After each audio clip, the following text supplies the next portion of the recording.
நாளம் கருதினும் கைகூடும் காலம் கருதி இடத்தார் செய்யின். உரிய காலத்தையும் இடத்தையும் தேர்ந்தெடுத்து செயல்பட்டால் உலகத்தையே கையில் அடக்கலாம் என்பது இதனுடைய பொருள். நம்மை எதிர்ப்பவர்கள் எத்தகைய வஞ்சக நெஞ்சம் கொண்டவர்களாக இருந்தாலும் தீயவர்களாக இருந்தாலும் உரிய காலத்தில் உரிய இடத்தில் உரியவர்களோடு ஒன்றிணைந்து உறுதியாக செயல்பட்டால் வெற்றி என்பது நிச்சயம். அத்தகைய தருணம் இப்பொழுது நமக்கு கிடைத்துள்ளது. இன்றைக்கு திராவிட முன்னேற்ற கழகம் ஆட்சி பொறுப்பேற்று 4.25 ஆண்டுகள் ஆகிவிட்டன. 4.25 ஆண்டு காலத்திலே மக்களுக்கு இந்த ஆட்சி கொடுத்தது வேதனை, துன்பம். எல்லா துறைகளிலும் ஊழல். ஊழல் இல்லாத துறையே கிடையாது. மக்களை வாட்டி வதைக்கின்ற அரசாங்கம் தேவையா? சொல்லுங்க, தேவையா? மக்களோட ஆட்சி அகற்றப்பட வேண்டும். ஒரு குடும்பம் வாழ 8 கோடி மக்களை சுரண்டுவது நியாயமா? இன்றைக்கு தமிழகத்தை திரு கருணாநிதியுடைய குடும்பம் ஆட்சியிலே அமர்ந்து கொள்ளையடித்துக் கொண்டிருக்கின்றது.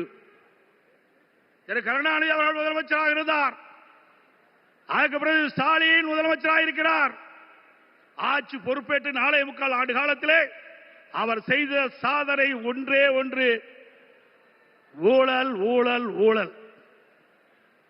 இன்றைக்கு திரு ஸ்டாலினுடைய குடும்பம் உலக அளவிலே மிகப்பெரிய பணக்கார குடும்பமாக திகழ்ந்து கொண்டிருக்கிறது.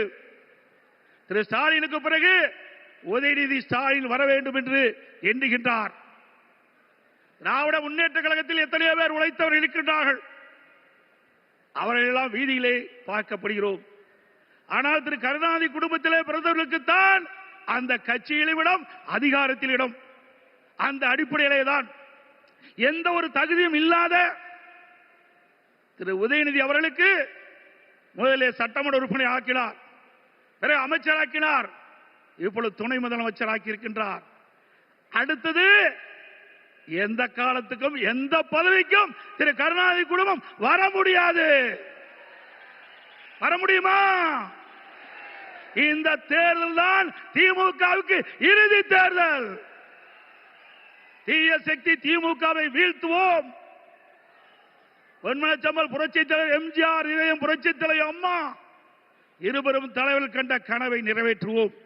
நம்முடைய தேசிய ஜனநாயக கூட்டணியுடைய சக்தியால் பாரத பிரதமர் நமக்கு துணை நிற்கின்றார்.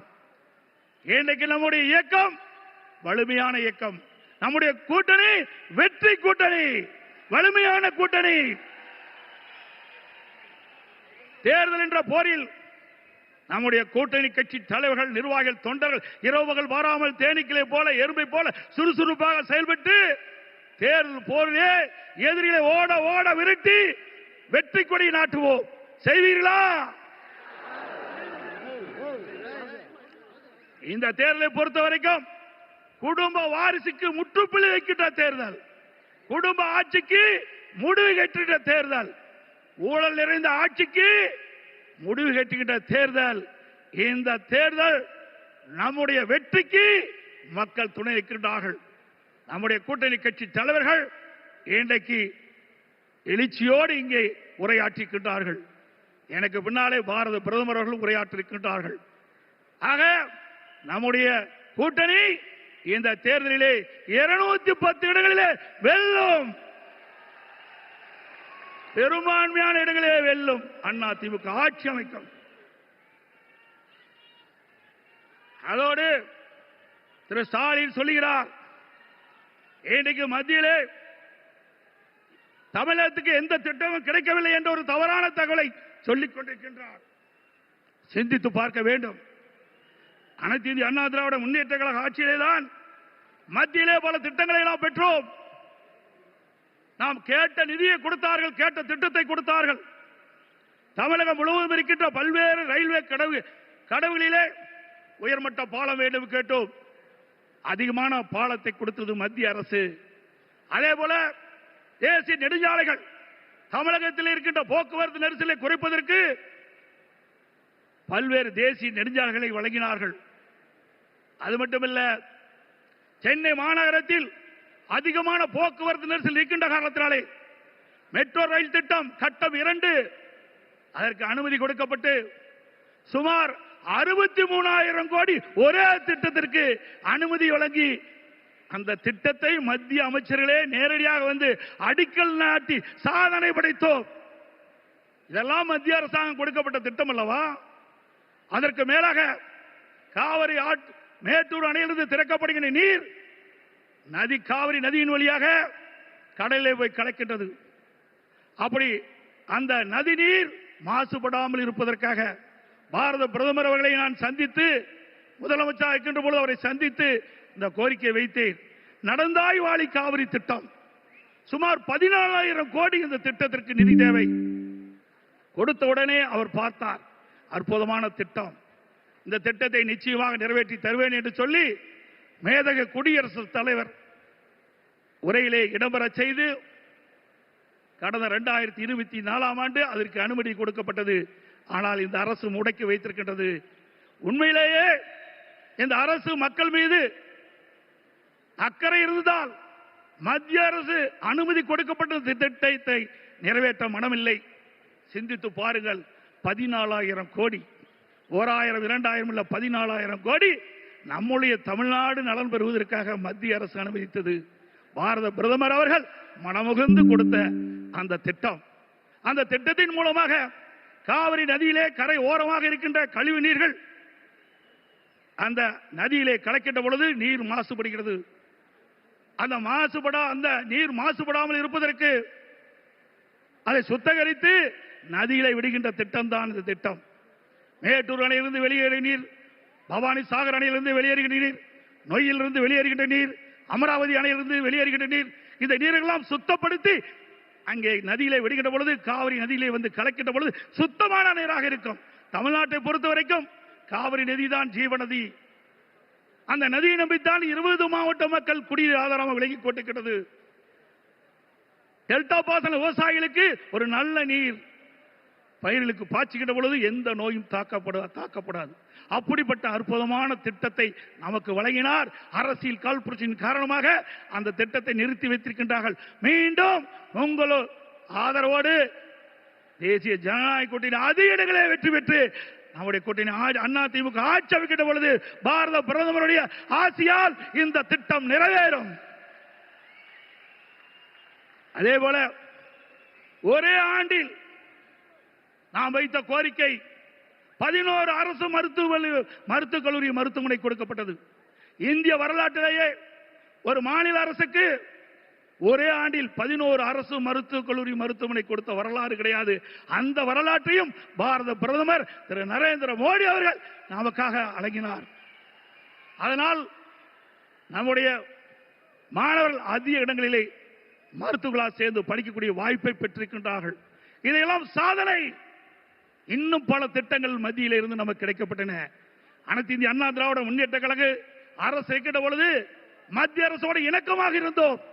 கேட்ட திட்டத்தை கொடுத்தார்கள், கேட்ட நிதியை கொடுத்தார்கள். தமிழகம் வளர்ச்சி பெற்றது. இன்றைக்கு இருக்கின்ற ஆட்சியாளர் வேண்டுமென்றே திட்டமிட்டு மத்தியிலே குறை சொல்லி இன்றைக்கு லஞ்ச லாவணியத்திலே இந்த அரசு திளைத்துக் கொண்டிருக்கின்றதை நேரத்திலே சுட்டிக்காட்டி அதோடு எண்ணியாங்கு எய்து எண்ணியார்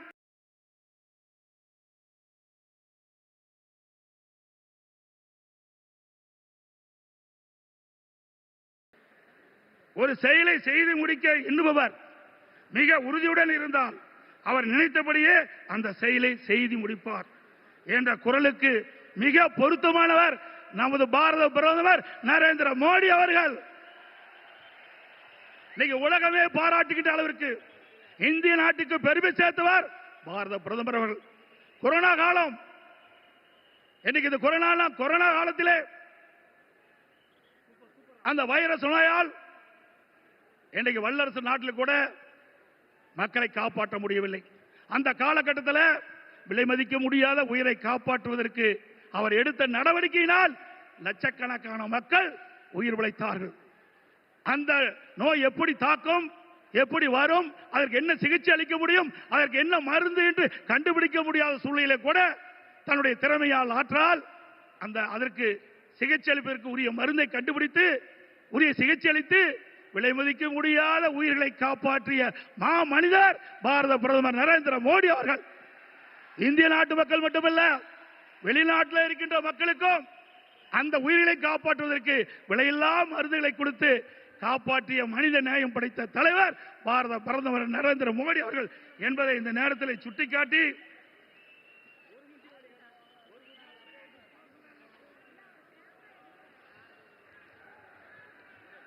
உறவுக்கு கை கொடுப்போம், உரிமைக்கு குரல் கொடுப்போம் என்ற அண்ணாவின் கொள்கையை உறக்க கூறி பொன்மனச்செம்மல் புரட்சி தலைவர் மற்றும் இதயம் புரட்சி தலைவர் அம்மா வகுத்து தந்த அமைதி, வளம், வளர்ச்சி என்பதை நாங்கள் தாரக மந்திரமாக என்று கூறி எங்கள் பயணத்தில் உறுதியாக எங்களுக்கு ஆதரவு கரம் நீட்டிய பாரத பிரதமர் அவர்களுக்கும் தேசிய ஜனநாயக கூட்டணி கட்சி தலைவர்களுக்கும் தொண்டர்களுக்கு மீண்டும் ஒருமுறை நன்றி தெரிவித்துக் கொள்கின்றேன். மக்களை காப்போம், தமிழகத்தை மீட்போம். By by Stalin. நன்றி, வணக்கம்.